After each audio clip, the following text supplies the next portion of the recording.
आज ही पुण्यतिथी हांगा मनोवपाची म्हणजे फोंड्या जी विष्णू वाघाची एक कर्मभूमी, सगळ्यात चड कार्य ताचे फोंडेच्यानूच जालां आणि त्या दृश्टीन आमी ही पुण्यतिथी हांगा मनोवपाची. ताचे हांगसरले जे कोण सहकारी ताजे बरोबर काम करपी आशिल्ले, ताजे बरोबर वावुरलेले तांकांय एक संद मेळची म्हणून ही एक ल्हानशी कार्यावळ.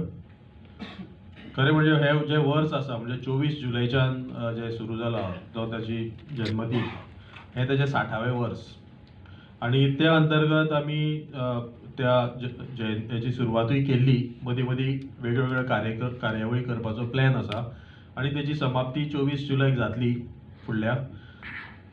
तेजे मदीं जेन्ना ही पुण्यतिथी आयली तेन्ना आमी म्हणजे एक रिव्यू असो घेवया की फुडें कितें करपा जाय.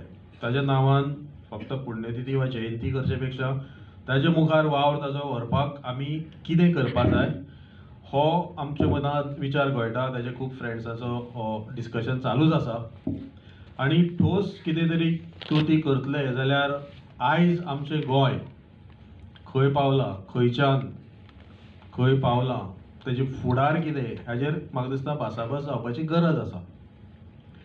आणि ही भासाभास जातना गोंयांतले नामवंत असे जे कोण विचारवंत आसात, जे गोंयचे बद्दल विचार करतात, त्यांची विचारसरणी पक्षाच्या भायर आसा वा बाकीचे जाती धर्माच्या वा सगळ्याच्या भायर आसा आणि गोंयचे बद्दल सारासर विचार करून फुडें आमी कितें करपा जाय हे जर ठरयतले जाल्यार एक असो ओपन व्यासपीठ आज आमी एक पॅनल डिस्कशन ताका लागून दवरला. आणि ताका आमचे मदीं जे पॅनलिस्ट हजर आसात तातूंत श्री किशोर नायक गांवकार, आज एक इंडिपेंडंट जर्नलिस्ट म्हणून ते वावुरतात. स्वताची वेबसायट, स्वताचे न्यूज एक फोरम तांणी तयार केला आणि एक वेगळी अशी ओळख पत्रकारिता क्षेत्रांत तांणी केल्या. त्याच बरोबर ॲडव्होकेट क्लिओफास कुतिन्हो, एक नामवंत कायदेतज्ञ, कॉन्स्टिट्युशनल एक्सपर्ट, सामाजीक चळवळींतलो सामको लागशींचो संबंद आशिल्ले आणि बरे भशेन ताचेर भाश्य करपाक शकपी अशें हें व्यक्तित्व आसा. त्याच बरोबर आमच्या बरोबरूच वाडलेलो, विष्णू वाघा बरोबर खूब वर्सां सारकें काम केल्लो आणि वेगळे तरेची एक लिखाणाची शैली, आंतरराष्ट्रीय अशे मळाचेर जें जें कितें साहित्य जाता ताचेर अभ्यास केल्लो, ग्लोबल अशें ज्ञान आशिल्लो श्री शैलेंद्र मेहता होवूय त्या पॅनलाचेर आसा. त्याच बरोबर रमेश गावस सरूय एक एनवायरमेंटलिस्ट, तातूंत आयज आमचे बरोबर येवपाचे आशिल्ले पूण तांची एक व्यक्तिगत अडचण जाल्या ताका लागून ते पावनात आणि तांकां खूब दुख्ख जालें की आपूण आयज पावना म्हणून. तांकां खूब इच्छा आशिल्ली आयज ह्या व्यासपीठाचेर आपले जे कितें विचार आसात ते सांगपाचे. पण म्हजो जो संबंध आणि म्हज्या बरोबर जी तांची वळख आणि हांव तांच्या बरोबर काम करपाची थोडीशी म्हाका संदी मेळ्ळी. जो मनीस गोमंतकांत रावन विष्णू वाघाक वळखना अशें जावचेंच ना. खंय जरी गेले, गोमंतकाच्या खंयच्या जरी वाठारांत गेले, खंयच्या जरी गांवांत गेले तरी विष्णू वाघ ह्या व्यक्ती बद्दल प्रेम, आपुलकी, जाणविकाय आणि आवड ही आशिल्ली आणि हाच्या मुखारय सामान्य लोकांच्या, बहुजन समाजाच्या लोकांच्या मनात आसतली अशें म्हजें प्रामाणीक मत आसा. आणि हे उलयता आसतना एक विद्वान मनीस, सगळ्या क्षेत्रात एक प्रावीण्य घेतिल्लो मनीस, सगळ्या क्षेत्रात आणि सबंद समाजाच्या मनशांक बरोबर घेवन वचपी मनीस, अचानक अशें हांव म्हणपाक ना पण अनपेक्षीत जे कितें तांकां मरण आयलें ते खरोखरच दुख्खदायक आसा. पण सगळें कितें आसता ते आमच्या मनशाच्या हातात काय ना हे सगळ्यांक आमकां खबर आसा. काही भीती वाटत नव्हती. आमचा कोणतरी आवाज बुलंद करतो विधानसभेत, समाजात, आणि आता तो गेल्यानंतर ती जाणीव कुठेतरी आता नष्ट झाली आहे. ती उणीव आपल्याला वाटत राहते. आणि मला वाटतं विष्णू काकांचं जे जर काही संचित असेल, त्यांचं साहित्य आहे, त्यांचे विचार आहेत, त्यांचं खूप मोठं सामाजिक कार्य आहे, पण त्याहीपेक्षा एका समाजात एका छोट्याशा माणसाला ही जाणीव करून देणं की आपला आवाज ते बनवू शकतात, हे मला वाटतं त्यांचं खूप मोठं संचित होतं. आणि ते कुठेतरी प्रिझर्व करणं, ते कुठेतरी कायमस्वरूपी चालू ठेवणं, ही खरी त्यांच्यासाठी श्रद्धांजली असेल आहे आजच्या चर्चासत्रात. की हल्लीच मगो पक्षाविषयी आणि त्याच्या कार्याविषयी खूप काही वादंग गोव्याच्या माध्यमात उठले आणि त्याच्या उलटसुलट चर्चाही झाली. पण त्याच्यावर विचार करताना एक असं लक्षात आलं की एक कायमस्वरूपी प्रादेशिक वाद, म्हणजे एक प्रादेशिक अस्मिता गोव्याची जी सर्वसमावेशक आहे, जी सामाजिक न्याय, बहुजनांचं हित वगैरे पाहणारी अशी एक प्रादेशिक अस्मिता आपल्याकडे काही वर्षात तयार झालेली नाही. म्हणजे काही प्रादेशिक त्याचे क्लेम्स घेऊन आलेले पक्ष होते, ते कुठेतरी आपल्याला मागे पडताना दिसतात. तर त्याची कारणं आपल्याला गोव्याच्या इतिहासात काय मिळतात, असा हा एक प्रश्न आहे की आपल्याकडे एक सर्वसमावेशक प्रादेशिकवाद का तयार झाला नाही.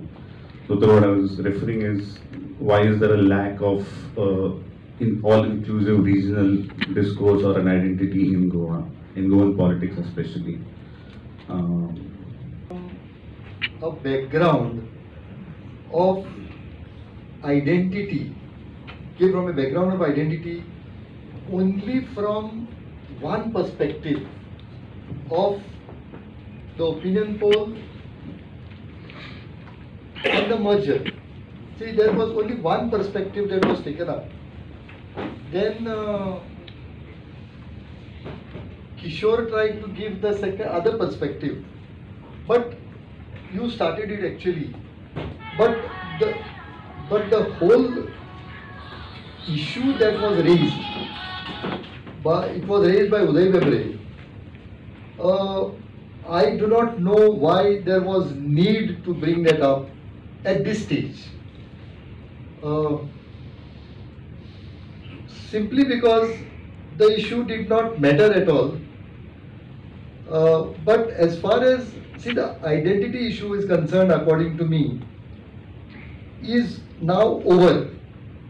And if we look at the entire world, everything is getting identity driven. Everything is getting identity driven. From our Goa perspective, we will find that we try to maintain our identity. The regional party which started, they did their bit, of course in a big way, and I look at it from a different perspective, that we may have not had the merger with Maharashtra, but I was just telling Kishore the other day that the various laws that came, the land to the tiller legislation, the Munkar law, had certainly a flavor of the Praja Socialist Party from Maharashtra. That had the MG party not being in close contact with Praja Socialist Party, whatever that has happened would not have happened. That is one view. Concept of nationalism or regional identity came about after the medieval era. आम्ही हाजेर कितें तरी मातसो जागतीक दृश्टींतल्यान, कित्याक वसाहतवाद जो आसा आमच्या गोंयांत तो 1510 सुरू जाल्लो. 1510 युरोपान जेन्ना, म्हणजे त्या काळार 1500 शतका नंतर जेन्ना युरोपान रेनासान्स जातालें, युरोपान जेन्ना रिफॉर्मिस्ट चळवळ जाली, तातूंतल्यान चर्चचो पंगडो इल्लो इल्लो सैल जावन लोकांक शिक्षणाची, ज्ञानाची आवड निर्माण झाली. ज्ञान वेगळ्या पद्धतीनं अभ्यास करणं गरजेचं आहे. We are always talking about 451 years regime of Portuguese. आता ह्या 451 इयर्स रेजिम ऑफ पोर्तुगीज मध्ये खूप टप्पे आहेत. पहिल्या टप्प्यामध्ये तिसवाडी, त्याच्यानंतर आपलं मुरमुगाव, सालसेत, मग दुसऱ्या टप्प्यात, तिसऱ्या टप्प्यात Luther क्लिओफान is representing Salcete, which is the first territory, old conquest, and I am representing Terne, which is the last territory which has been captured by Portuguese. आता प्रश्न असा झालाय की what Luther is thinking and what I am thinking will never get connected, because पोर्तुगीज रेजिमच्या प्रशासनाची जेवढा अनुभव त्यांना आहे तेवढा आम्हाला नाहीये. आम्ही शेवटच्या टप्प्यात पोर्तुगीज रेजिमचा अनुभव घेतलेली माणसं, plus we were into Sawantwadi Sansthan. So that particular administration of that regime and the administration what they have experience are two different things. आणि या गोष्टीचा आपण जेव्हा बाकीच्या गोष्टीबाबत विचार करतो तेव्हा ह्या गोष्टींचं महत्वही तेवढंच आहे. आता कौस्तुभने जसं सांगितलं की रिजनल, जसं दक्षिण भारतात, इव्हन कर्नाटका ऑल्सो, तिथं जो प्रादेशिक कट्टरता जो आहे ती गोव्याच्या बाबतीत का नाही? म्हणजे ज्या गोव्याचं राजकीय अस्तित्व त्या प्रादेशिकत्वानं सुरू झालं, म्हणजे कोणी कल्पना करू शकत नाही की 1961 मध्ये जेव्हा गोवा लिबरेट झाला आणि 1963 मध्ये जेव्हा पहिली निवडणूक झाली त्यावेळेला एक असा पक्ष जो 2-3 महिन्यापूर्वी स्थापन झाला होता आणि दुसरा पक्ष जो जेमतेम मला वाटतं 30 का 45 दिवसापूर्वी स्थापन झाला होता, त्या दोन्ही पक्षांना लोक निवडून आणतात आणि काँग्रेस पक्षाला एकही जागा गोव्यातली मिळत नाही. म्हणजे 28 गोव्यातल्या जागा, 2 दमण आणि दीव. तर हा चमत्कार, जसं आता ऍडव्होकेट क्लिओफा सरांनी सांगितलं की सोशल रिफॉर्म्स हे गोव्यात त्यावेळेला तशा पद्धतीनं, म्हणजे बाकीच्या राज्यांना जो एक सामाजिक चळवळींचा जो इतिहास होता तशा पद्धतीचा इतिहास हा गोव्यात नव्हता. तो जर नव्हता तर मग ही क्रांती कशी घडू शकली?